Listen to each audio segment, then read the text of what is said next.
Right, bedroom sini and a fiada, I say do fiada, say no, say a boja, and so you money and pepper, and then well, Ghana Blasters beginning no resist Ghana for hopes, but at the end of the day, draw none say yeah. So for me, so says and come on, can't say so. Oh, Ghana be Lucy, we see Ghana be winning. Man said until draw be a woman there, but me man I had oh, we should game on born and run out to me say Korea. We can see Baba Commander 6 since why a crowd, ne online portal on this one some a home community be ni anra agra Blasters ye ku no agina ya name no wo mo edi emaye Commander Ajwa kwaba mejo so boko de o nyame adom boko nyame ase bacha tari hina ne pamye o me pacho level up the tailor me hu ya na say level up ah jeje pacho je number ne friend is 0542 413 296 0542 413 296 necessary a friend of Isaac catching some pen beam farmer up to we I say Margaret Michelle yes we Martin Michelle you say why you oh your bar bit me up me no watch oh boy so bit me up me man no kuna pen me farmer yes it will be a mojeji so sir me catch you say eya mama mema ni tiri munyo mo de kakra ye twa bone ho ka what we wa free level up unim ni measurement na wa ye o adwuma mu ni ya ona ho unim de me fe o designer na ho said o package ade no de to box oh crofo ani ate pa amanfo esu ade no de pamade se first na ne adwen se bi o mo pamade ti bon kosofo ai yes o wa nko school na pamade na pamade ai you say de eti wo nyina e one thing na e difficult measurement no bi akoto ade ane bo oden me se me firi me ye kwabere ni me firi bra ya nwini kente bonwere wo firi me kroma na akobonwere minim se de kente ho nsɛmte na wo bi wade no wakoto kente aboden wakoto dwena sa na adwini si dwini so ana wosono yonko town na wode aba se pam na ye ntomagum na obeba na wa translate na tia no measurement there be mo na mo dwane protect ni nyina so ma ba be she wade ma betom sa na ye ko nti wa ya de level up the tailor yes level up the number mo to jump friend nkadachi ya bo number ese na utwrogu TV no so on bi emfama adwuma ne no mo na ye on emfama afa na nkrata na ba bedru afa na nkrata na bedru am ko ni say gina mu o de okay so 2023 AFCON was why Osman Bukari was substituted after 16 minutes. Okay, Nessa Numunsem Ewaha Jemunaba 2023 AFCON. It is a disappointing result. Mohamed Kudus after Egypt's draw. Well, with 2023 AFCON. In fact, my memo Emanti and the multimedia name on Wabaso. Okay. Yeah, Filippo Tuo ne. Thank you. Oneka. One year Juma. Yeah. Juma. Cause as I then right, yeah, you real game. Say game starting 8. Yeah. It just by 9:30 there near the Koguno. We around there say I think 9:40. Yes. Na stories no. Yes. Ba neba. Yes. Videos ba neba nam. Ejuma papa de wunya. Say ejuma de. We ejuma papa. Wouldn't say they say winning Black Stars more than. Yes. Enti uwo the body no ewo. Template ni da. No a headline. Yes. Any first paragraph. Thank you. And the betray how a story beko. Yes. But the body ne there. Say yeah Osman Bukari nya there and we nya obi waka. We nya so we ansa waka. Okay. Etu treto. So Osman Bukari o nya there. Wo kire no to. No da ho dada. Say hwan na nya there. Kudu saba mu sanchen be kakra betimi esi. No da ho dada. Say kudu be shego so nshego na wonim. Tina de no atwen for headline. Now they be bomu wo ho. Enti no na ye hu no ha. Wo bebre. Yes. Etina Usman Bukari nyade ya no you don't need a suit here to tell you the body no all dada. So you here the first paragraph and the finishing paragraph. Okay. And no na here. Okay. And Filippo Tuo na odu omachi no. One in place ni nyina from head to toe. It will train the body at 21 say say na we court reporter. Na case yakoso ya kasa fa won start anyway na body na say won ka hwe na wudim no betwere 2023 AFCON. Okay, wait, I say AFCON assembly. I was say Mohamed Kudus named man of the match against Egypt. Well, Enra there. Oh yeah. Enra there. Me share injury no, and I thought say on to me and more. But in fact, especially the second goal. Oh yeah, Juma. To near the end there. To the bina kasa bibrasa. Anka so for the enka. That's it. You to be so ha. Say, who's a bit? I just we last minute. Say some few hours before you match. No, cast was say, GFA president Afrem. Yes, so mom say no interest so bet me young be and also no bet me I be a best and draw. Na kudus M1 homo de yefi ani ento Jordan I use so because yes Jordan born no because say kudus first go no free Jordan. Yes, assistant yes, there nice. But I think the shine ankasa no kan wasam the anko for Jordan ho about kudus no na yes onya on say injury so when you can easily predict and American body. Thank you body need a hodada as it things we do for love. Star Vincent Macaulay passed on. Okay.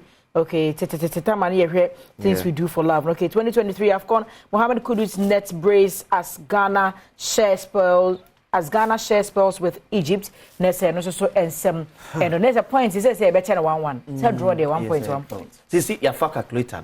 Yes. See money nyina say. See the next match for Egypt and Cape Verde. Yes. Say there was a coma omo na ye tie susu say Egypt ne Cape Verde and more draw. Na Cape Verde and 3. Okay. Na Egypt emre 2. Na Egypt be 3. Na ye yakoshe Mozambique. Okay. Mozambique no ne Egypt board draw no. Ye susu ye say ye be she ye be 3 points no. Na ye 4. 4 na dey be can draw. Na ye ne Cape Verde ya sail through. Okay. Dada. This is a calculator way. By a bit much Mozambique. And I'm Mozambique in Egypt. Here no board draw no. A board draw. Okay. Mozambique on the Egypt here no more boy here. No board no board draw. No board draw. On board draw. I see a prediction here say the best and become my quiet draw. Yes. Say ko board draw there say ne. No why that is I don't bet on baba fie. Nyam na meka calf. Na betchire. E betchire me because say calf na betchire say e obi an hotel. Na say wa Lucy abodro na say 3 matches nyina kura 2 points. So it depends. So now it depends outcome of other teams so. So more no anko ya. Who's the class there? But still 2 no there 2 there. Say you how many points? 1 oh. Yeah, 1. You 1 pay. With no goal. It is here in Madagascar shia. Yes. Na say nyame amfa fie na yekonya draw ayekura 2 points. 2 points. Madagascar no ono abodro so ono wanda hodada. Egypt abodro. Next ono so benya 2. Yes. O share ya ono hwiri 4. Depending on the goals ye be pim no. O share ya ono hwiri 4 na ye da so da 1. Na 1 de ye. Ni abefie. Okay. O share de ani abefie. So mo bad ya na say budget no so bete. Sika no anke ye kodi wo say on say de bia meka say ti say wutu kwan. Ti say wutu kwan na anka abedi na woche a. Obu ahofo ntare na woche obu ahofo sika obedi na woche ba kwa na odi 2 days pe na oba se san be ka abotom ye ka se Ghana ni bia nim ska nim dodo ye kodie ye de call Cote d'Ivoire but omo hostu ade na nkasa nim sika omo spending Ghana ni bia ntino so obo baro be ka cho se tekwa na asesem tempoa no mu kodi ya na si eti na ye kwa no mu twa aso ba antem because omo che ya nkeka na be so ache do omo de bebre ye no but let's not forget it me winning cap na $7 million. And to say it with the cap on the bar. A cap on the $7 million. Or when you are calling the cap on the train, $7 million. At least. But you didn't be able to was $7 million. Oh, meaning so meet me the bear $4 million. It is still some car. Say, yeah, Brazil, dear. Was on my board. The quine so work a crack. Brazil, but I say I check and quite a so the end one year. Gary, I go to me far from crowds. Say, supporters some don't far from. Apart from say, players ne some GFA officials ne other management team be mo echata bo mu lusi de inform fa ba asemra Ghanaian Times. Chieftaincy dispute.